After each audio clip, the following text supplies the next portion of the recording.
Question 14, we've been asked to construct a histogram from the information we've been given. To do that, we sort of need two more columns. One, the width of this guy, and then divide the frequency by that width. I'm going to increase the table slightly.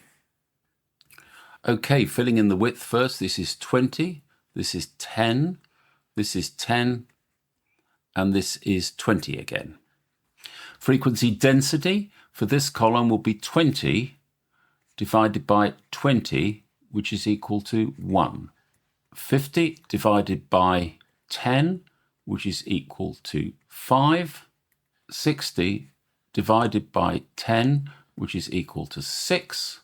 And 30 divided by 20, which is equal to 1.5. So we now need to invent a suitable scale.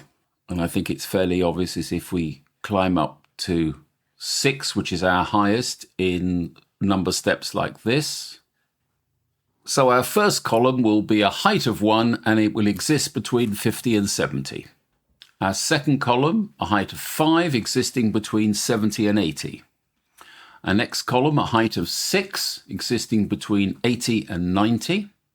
And the last one, a height of 1.5, existing between 90 and 110.